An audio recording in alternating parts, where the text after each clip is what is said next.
It's early morning on the Indonesian island of Java.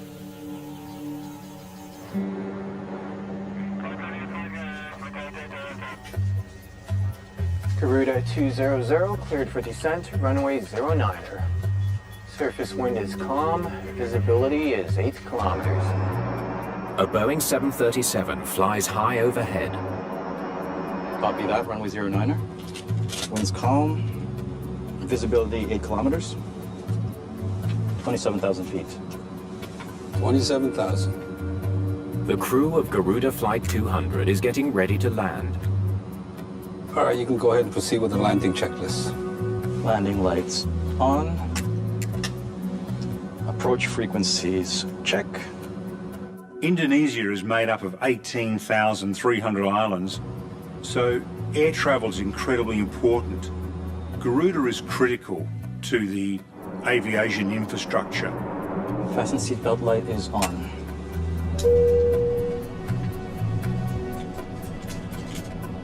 There are 133 passengers in the cabin. They're nearing the end of a short flight from the Indonesian capital of Jakarta, 265 miles southeast to the city of Yogyakarta. Most of the passengers are Indonesian, but there's also a group of Australian journalists. They're covering a state visit by Australia's foreign minister, who's traveling on another plane. Relationship between Australia and Indonesia are often strained. So whenever a minister, a head of state, visits that country, there's a heightened interest from the media, and so we had a large media contingent following. Kyle Quinlan is also headed to Yogyakarta.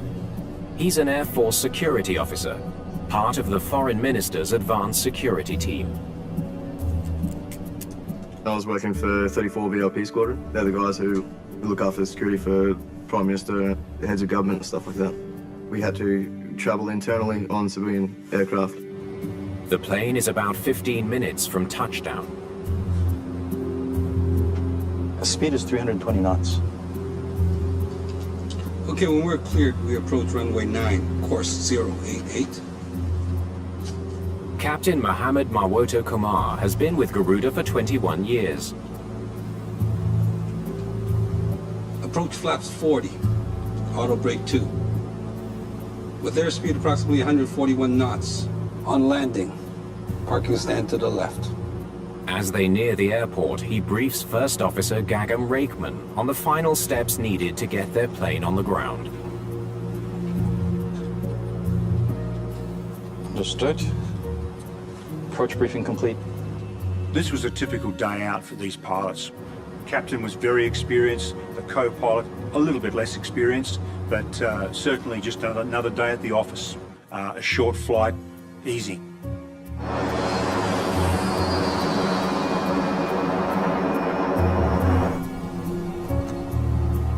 Enough slack and it's time to get back at it. Yes, sir. No life like it. For Quinlan, the flight's been a welcome break from a hectic schedule. We just come off a 16-hour shift the night before. We had probably about 3 hours sleep, and so it was kick back and just like relax and just enjoy this time before we get on the ground and before we have to work.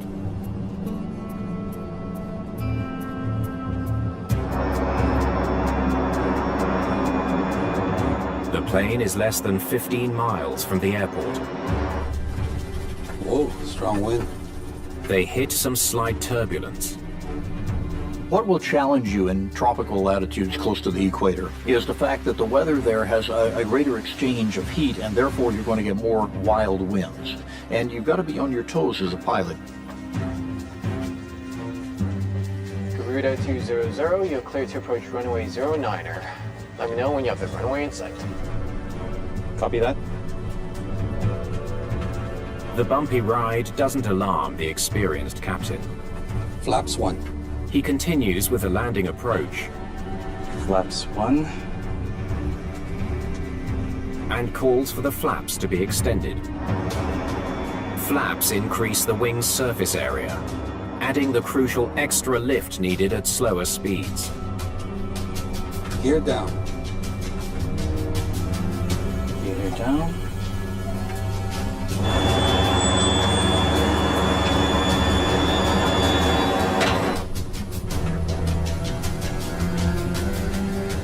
They're now less than 3,000 feet above the runway. Flaps 15. You're in this position of taking this big bird and putting it into a slow enough airspeed with enough configuration on flaps and landing gear and so on that you're a little bit vulnerable. As the plane descends, Quinlan begins to feel uneasy. His Air Force training tells him something's not right. When you travel on aircraft so frequent, you become aware of your surroundings, and for me it was when we were just standing and looking out the window and thinking we're not supposed to be at this height for how fast we were going. Something's off, huh?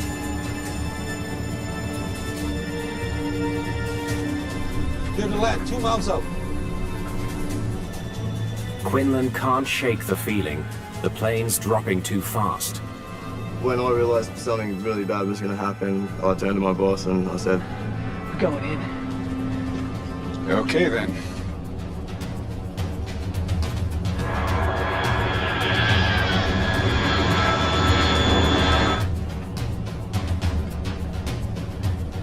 what can you do? You're stuck here, you know, like there's nothing that you can do except for tighten up the seatbelt and just hang on and just ride this out, and hopefully we make it, you know.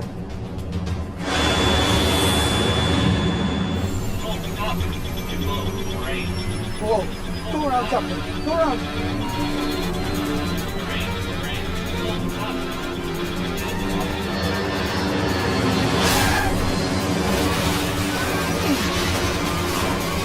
We landed and we bounced. It's chaos as the plane bounces a second time. And I just remember thinking, just hang on, like, hang on.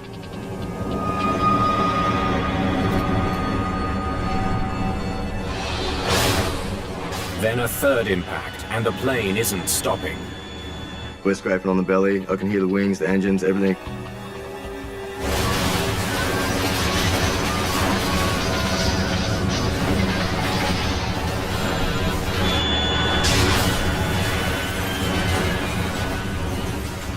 And probably the biggest impact I've ever had in my life was when we hit that embankment.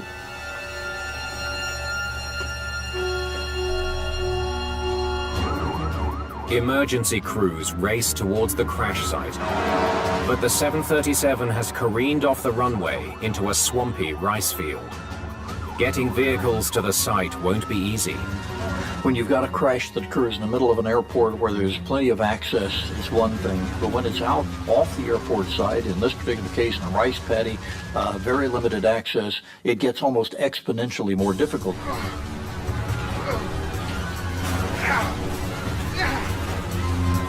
Many passengers are badly injured, and fire is spreading fast. Kyle Quinlan realizes there's no time to wait for rescue. Once we pulled up, I could still operate, and to see so many people who were busted up and couldn't do anything, I needed to do something and help these people out.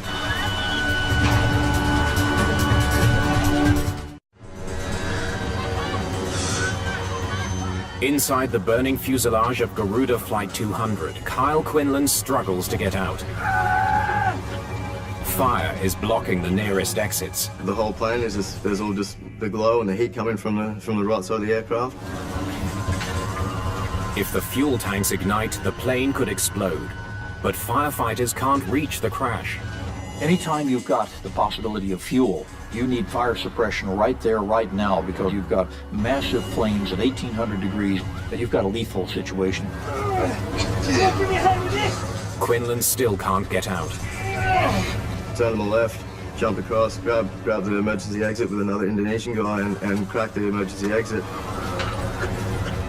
Passengers scramble out of the door. People are climbing over each other, and it was a pretty wild scene. We've got to get you out of here, now! Quinlan's sergeant, Michael Hatton, is too badly hurt to get off the plane without help. He was unconscious and falling in and out of consciousness. So I carried him out, jumped off the left wingtip into a rice paddy, and then so we sunk up to sort of knee deep in water, about 100 meters away from the aircraft. As a hut, I just grabbed my boss and carried him there. I'm all right, yeah. I'm all right. I can't. Are you all right here? I can see his injuries. They're not life-threatening. Said, look, you'll be right here. I'm coming back for you. You'll be right. Coming back. Off I went and went back to the plane. Freelance cameraman Wayan Sukada also makes his way off the plane. He soon begins capturing dramatic images of the aftermath. We've got the cameraman grasping for breath. We've got him staggering around away from the aeroplane, filming as he went. And you've got this trail of people coming away from the aeroplane. It was raw, unedited, and it was a real sense of being there.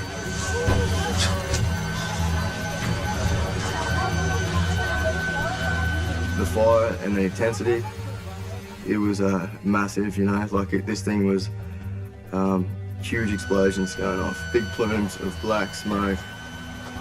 Just how the aircraft was burning, it was just phenomenal. Like, I've never seen anything like it. Back on board the plane, Quinlan helps more passengers escape a cabin that's fast becoming an inferno. A lot of people are not in a condition to be able to do anything, so I'm in a condition where I can assist. I'm going to assist. I'm going to do the best I can and help, you know. The scene was one of chaos. On one hand, you've got lots of officials not knowing what to do. On the other side, you've got passengers almost looking after themselves and rescuing each other, coming away from the wreck. You've got emergency services who can't get to the aeroplane because of the terrain, because of the ditches and the rice paddies. It really was chaotic. Of the 140 passengers and crew on board, 21 people have been killed. Clearly, you knew that people were not going to survive this. It's almost a miracle that so many did survive. Sukada keeps rolling as crash survivors, including Kyle Quinlan and Michael Hatton, arrive at a nearby hospital. Australian Air Force. Air Force. There was the stretchers and everyone over the floor, you know, and it was just a big shock to me. Just so many people. Within hours, Sukada's dramatic footage is broadcast around the world. The public response to that footage was overwhelming. Millions and millions of hits on YouTube. Television stations around the globe picked it up, and it was repeated continuously for days after the crash. At the crash site, investigators from Indonesia's National Transportation Safety Committee, or NTSC, face the enormous task of piecing together what went wrong. Aircraft debris is spread all along the plane's deadly trajectory, from the runway to where it came to rest in the rice field. An airplane is basically an aluminum eggshell. It is incredibly strong when it's used the way it's designed to be used. But if you skid it off a runway at high speed, it's not going to stay together. Alan Stray of the Australian Transport Safety Bureau joins the investigation. What do you got so far? We have to establish, where did it touch down? Were there any runway marks? Did it bounce? Did it skid? What are the distinguishing features on the runway that may help us build a picture of what was happening at the time of the accident? Let's get the full team out to runway 9. Stray knows that the relatives of the dead are already demanding answers. Because there were so many international people on board this aircraft, some of whom had died, there was intense pressure to deliver. Investigators search for clues to explain why Garuda Flight 200 bounced off the runway and crashed. Looks like they hit pretty hard. They discover gouges and shattered pieces of landing gear on the runway, clear signs that the plane slammed down with unusual force. The nose wheel digging in and fracturing was indicative of a very hard G-force on that impact. It's also clear the plane hit the runway more than once. More skid marks here. The idea of walking the site is to establish the sequence of the events, First impact here. being very careful not to disturb any perishable evidence. So, 1, 2, 3, then off the end of the runway. There was a lot of questioning and trying to establish why did the aircraft bounce. Hang on a minute. The location of the first skid mark gives investigators a crucial lead. How far are we from the threshold of the runway? 860 meters. Yikes, that's more than a third of the runway. It landed long, it didn't touch down till a long way into the runway. The distance of the touchdown from the threshold raised serious questions in the minds of the investigators. So, he comes in long, he hits hard, and bounce. Let's gather up as much weather data as we can. We're very keen to establish, was there a weather situation, a wind or a downdraft, a strong tailwind? Stray suspects wind shear might explain what he sees. Like this, and like this. Wind shear can produce violent updrafts and downdrafts that are impossible to fly through. Close to the ground, it can be deadly. Especially in the age of climate change, we've got more and more violent winds, gust fronts, downdrafts, things of this nature, and sometimes microbursts. Investigators check with tower controllers to find out what kind of weather the pilots were facing as they descended toward the airport. Here, take a look. Surface winds were completely calm. The weather data shows there were strong winds at high altitudes. But the winds near the runway were calm. There's no sign of the kind of downdrafts that could force a plane to the ground. That wind tapered right off, and there was ample time for the crew to establish the aircraft in a stabilised approach from 1,000 feet. Indonesian police launch a criminal investigation into the accident. They bring the captain in for questioning. For crash investigators, the move has unfortunate consequences. I really have nothing more to say. I'm sorry. In cases where the investigation becomes criminalised, and particularly when that happens early on, if we have police involved or lawyers involved, We did everything by the book. that can intimidate people, and it can lead to them not cooperating effectively with investigators. With the flight crew under criminal suspicion and reluctant to talk, investigators must look for other leads. Downloading the plane's black boxes or flight recorders is now a top priority. Investigators quickly recover them from the wreckage and send them for analysis. All right, let's get these to the lab. So the flight recorders are vitally important. It's important to get as much information from them, early information, so that it may direct the thrust of the investigation. Without that data, we're screwed. Meanwhile, investigators focus their attention on the crash site. Every detail is a possible clue. What I want to know is why they didn't stop at the end of this runway. The investigation was initially concerned about the touchdown point and the remaining distance on the runway. Is that the runway map? They wonder if after coming in long, the plane simply didn't have enough runway left to stop safely. Even with a 2 or 3 mile runway, you've got a finite patch of concrete on which to land an airplane. He touched down here, 860 meters from the threshold. Now that gives him just over 1,300 meters to stop. The runway in Yogyakarta is shorter than the runways at many other international airports. But even though the pilots touched down late, Stray calculates they still had enough room to stop their plane. He had more than enough runway. The length of the runway was completely adequate for a Boeing 737 landing. Investigators need to dig deeper. We need to know why this plane didn't slow down once it was on the ground. I want to take a close look at everything.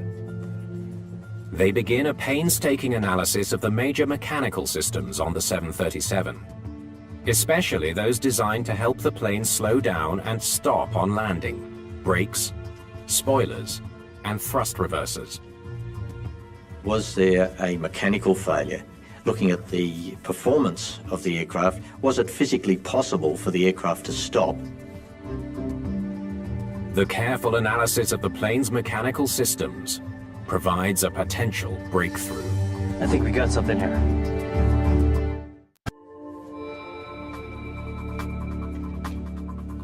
A review of the maintenance log for Garuda Flight 200 turns up an intriguing lead. There had been a write-up on a couple of occasions of thrust reverser failure, on one thrust reverser.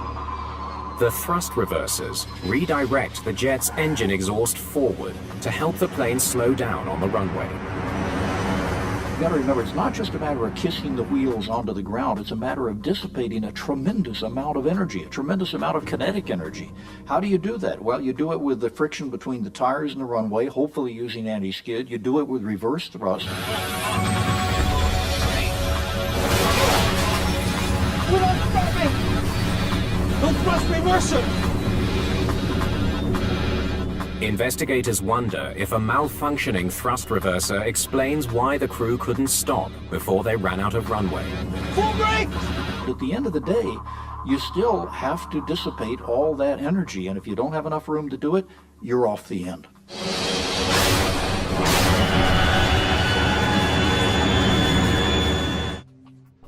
But it's another dead end. According to the maintenance records, the faulty thrust reverser was repaired before Flight 200 took off. Looks like they fixed it. That had been rectified prior to this flight departing from Jakarta, and so there was no paperwork evidence of a failure.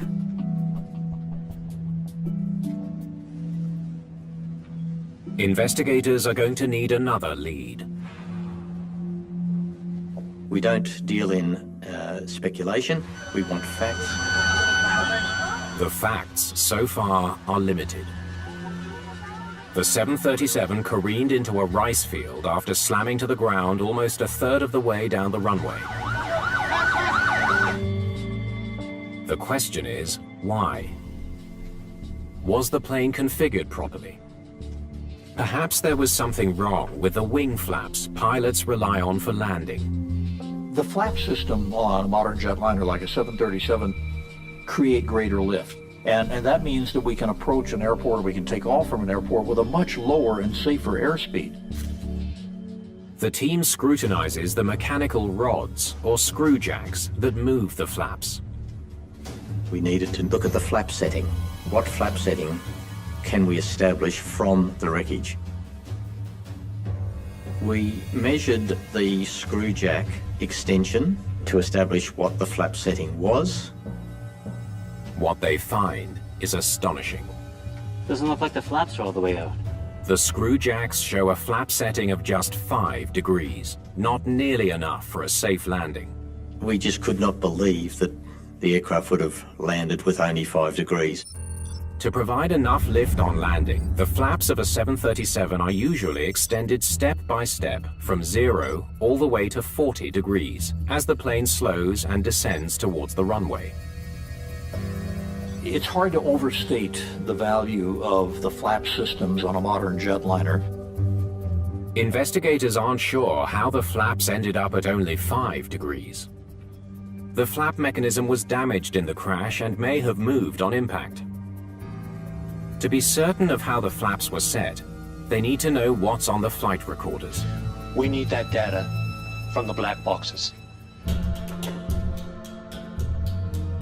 Some of that data is proving elusive. Australian technicians have been unable to download the cockpit voice recording. It's a huge blow. If you don't have access to the CVR for whatever reason, then it's very difficult to understand what went on in the cockpit. Desperate to hear what's on the device, investigators send it to the US manufacturer, hoping experts there can recover the recording. So steps were taken to hand carry the recorder to the factory so that the data could be downloaded. Crash investigators are having better luck with the second black box, the flight data recorder. They've managed to download all of its stored information. We were able to get information about the flap settings, the speed on the approach, the thrust reverser deployment, the dynamics of the approach and landing itself. The data reveals the 737 was coming in for its landing blazingly fast. Flight 200 hit the ground at over 250 miles an hour, more than 100 miles an hour faster than normal. We're not stopping! This is a ridiculous amount of speed to approach an airport with the intent of landing. The plane's speed at impact is so fast, it bounces twice before skidding into the rice field. The speed of the aircraft on short final and on touchdown is so excessive, there was no way it was going to stop. But why did the pilots touch down on the runway at such a catastrophically high speed? Pull up the data for the flaps, would you please? There. The flaps were set for 5 degrees. Never more than 5 degrees. The data confirms what the screw jack suggested to investigators. The flaps on Flight 200's wings were in a bizarre position, one that is never used during landing. It's not operational procedure to land with flaps 5 unless there is a jammed flap and it cannot be extended.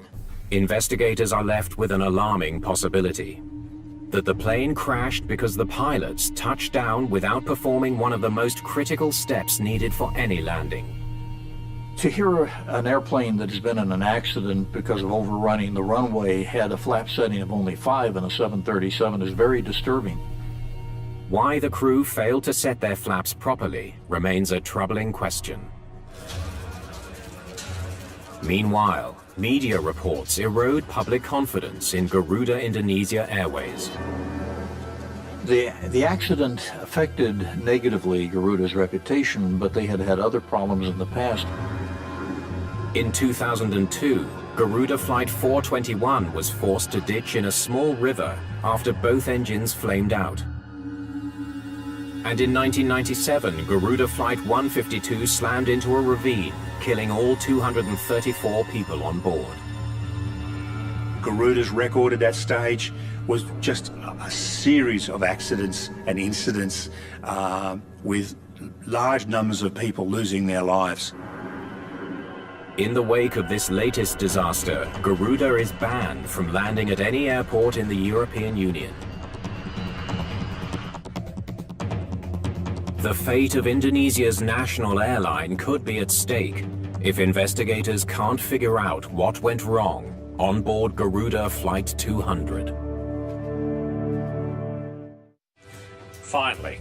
After a painstaking data recovery process, investigators can finally listen to the cockpit voice recording from Garuda Flight 200. Fortunately, the recorder specialists at the laboratories are a tenacious breed, and they do not give up easily. But will the sounds captured in the cockpit shed light on the decisions and actions of the flight crew? Okay, let's hear it. Okay, when we're cleared, we approach runway 9, course 088.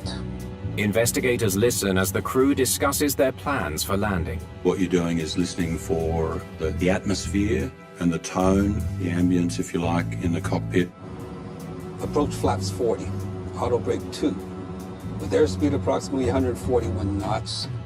On landing, parking stand to the left. Now they know they need 40 to land, but they only get 5. What's going on? Approach briefing complete. At first, there's no sign the crew is worried. The captain certainly doesn't sound stressed. Then the first hint that something is going wrong. Looks like we're not going to hit the glide slope. The plane is too high for this distance from the airport. Better get down a little faster.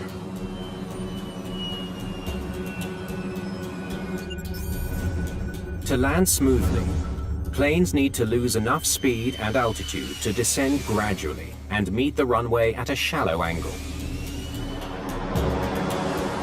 Flight 200 is much too high. Okay. He's a bit behind, but it shouldn't be a problem yet. Stray compares the descent of Flight 200 with the flight path they should have been flying. It is not unusual to be a little behind in terms of slowing down, and especially in terms of descending. And sometimes you find yourself high and fast, and you've got to make a decision.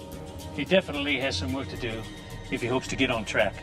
Check speed, flaps 15. Flaps 5. Captain is calling for flaps 15. Why is he saying flaps 5? Flaps 15. Something is very wrong in this cockpit. Check speed, flaps 15. The captain repeatedly tells the first officer to increase the flaps to 15 degrees. But the first officer never moves them past 5 degrees. Flaps 15. It's like they're not even in the same cockpit. Landing demands precise crew coordination. But as they speed towards the runway, the captain and his first officer seem to be ignoring each other. There's a lot of evidence that this crew was not thinking it through. They weren't situationally aware. They weren't communicating. Okay. First things first. Why did the first officer ignore the captain and leave the plane at flaps 5? It's very perplexing. If you've got professional pilots, we can make mistakes, but usually that's why we've got two people up there, so one catches the other. Investigators suspect the high speed at landing explains the first officer's decision not to increase the flap setting. Way too fast for flaps 15. Flaps can be damaged by excessive drag. And when the captain calls for flaps 15, the plane is speeding at over 250 knots. Much too fast to safely extend the flaps any further. Flaps 15. The plane is moving so quickly that wind drag could tear the flaps right off the wings if the flaps are extended past 5 degrees. I can very well understand why the first officer did not comply on going to flaps 15. They're grossly overspeeding flaps 5. The first officer was exactly right in not putting them down. All right, they were moving too fast to deploy the flaps. But why didn't the first officer say something? Tell the captain to slow down. One of the issues was that he didn't communicate his reasoning for not responding to those commands for flap 15. He didn't communicate that to the captain. When you take a pristine Monday morning quarterback look at this, regardless of airline, regardless of culture, it's very clear that the co-pilot should have said, "Captain, I got the airplane." But what it tells me here is that this co-pilot did not feel that he could speak up one way or another. Even more bizarre, why didn't the captain react to the loud alarms sounding in the cockpit just moments before the first impact? Go around, Captain! Go around! Landing checklist completed, right? It's a tough one to ignore. There's nothing subtle about it. The ground proximity warning is a clear signal to a pilot that he's flying dangerously low. Well, there were 15 ground proximity alerts and warnings during that final stage of the approach. When a crew member hears that, there should be instant action. Instead of aborting the landing, the captain does something that baffles investigators. Go around, Captain! Go around! Landing checklist completed, right? He asks the first officer if the landing checklist is complete. Landing checklist? I never heard anything like this. When the co-pilot called for the captain to go round and the captain responded, landing checklist complete, it was just something that we could not understand. I was appalled. This was industry worst practice for crew resource management. A pilot ignoring 15 warnings, ignoring 2 pleas by a co-pilot to go around, and landing 79 knots too fast. This was atrocious. For investigators, the question remains, Why did the crew continue with a landing that was clearly heading for disaster? Personnel files reveal both Garuda pilots are fully licensed and certified. The captain in particular has many years of experience. But his dangerously fast landing attempt and the poor communication in the cockpit lead investigators to question the quality of the crew's training. So there was a much deeper look at what training had been provided to the crew. Weak situational awareness and coordination. Poor communication. Unstabilized approaches. A review of training records for the entire airline uncovers a disturbing detail. This is not the first Garuda crew to have problems with a routine landing. We noted that in 2001 an analysis had been conducted and there was a number of instances of unstabilized approaches or fast approaches by crews.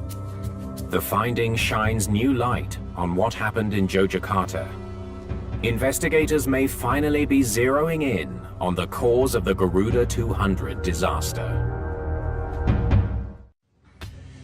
Play that last bit again for me, would you please? Investigators believe Garuda's poor training record helps explain the deadly landing in Yogyakarta. High-quality training for pilots is absolutely critical, especially when they face a crisis. It's one of the few things that can help a pilot avoid a strange psychological phenomenon known as fixation. Fixation is when we are focused on completing a task to the exclusion of other things that may be going on around us. When you see people as egregiously ignoring all the warnings and the systems and the bells and the airspeed and everything else here, you've got people who are fixated. Nothing was getting through to this guy.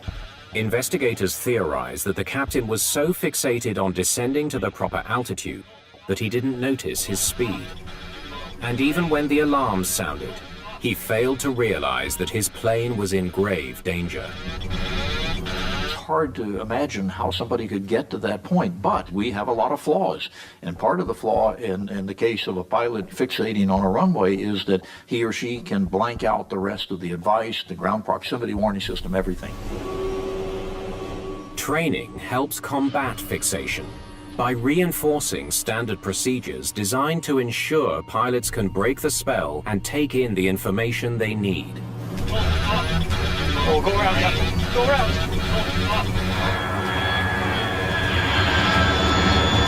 Go around. Landing checklist completed, right? Better training might also have helped the first officer overcome his reluctance to correct the captain's mistake. Without question, if the captain wasn't going to respond by going around, which is what he should have done instantly and hearing whoop whoop pull up, the co-pilot should have said, "I've got it," and done the same thing.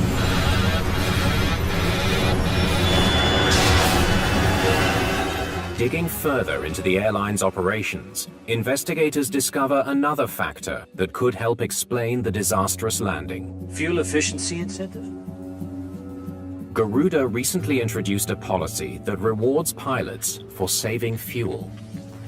In this case, it was a bonus that would be applied if people minimised the fuel that they used. Aborting a landing and going around burns more fuel. But the captain denies he was trying to save fuel at the expense of his passengers' safety. He did not at any time seek to excuse his actions by blaming the company's policy. We learned in the 80s that we had to get inside a pilot's head. We had to try to figure out what the state of mind was, whether he survived or not. In this particular case, the state of mind, it has to be so bizarre in terms of the fixation on getting this airplane on the ground that it's really hard to understand how any professional airman could get there. In 2008, Captain Marwoto Kumar faced charges and was found guilty of negligence. But the conviction was overturned on appeal when the Indonesian High Court ruled that prosecutors failed to convincingly prove their case. The public reaction was one of horror to this crash. particularly as the details came out about what the pilot had been doing. The fact that he had ignored 15 warnings. He'd ignored 2 pleas to go around by the co-pilot. He was approximately 80 knots too fast on touchdown. These elements just really portrayed this as a cowboy operation. In their final report, investigators urged the airline to scrap the fuel incentive policy. It's just not a good idea to introduce a scheme that may compromise safety in order to save costs. The report also calls for improved pilot training. We can't change their behaviour, it's already happened. What we can do is to try to change those conditions that influence their behaviour so that we can try to prevent this from happening again. In the aftermath of the Garuda 200 disaster, the airline overhauled its training and safety protocols. The European ban on Garuda was lifted 2 years after the crash, and today it is a safer airline than it has ever been. The impact this crash had on Garuda was a watershed. They completely went through the operations department, the flight department. They've changed everything about the airline. It went from a pariah in the industry to a well-respected airline today. But for the survivors of Garuda Airways Flight 200, difficult memories remain. It took me 3 days before it caught up with me. The adrenaline, everything in your body, everything was racing, and then yeah, we get back home and it dust settled sort of thing, and it just broke down in a heap. In recognition of his heroism, Quinlan is honoured with one of Australia's highest awards, the Bravery Medal. I was blessed that I can still walk, I can help people, and I just try to help people the best that I could. You always want to do more though.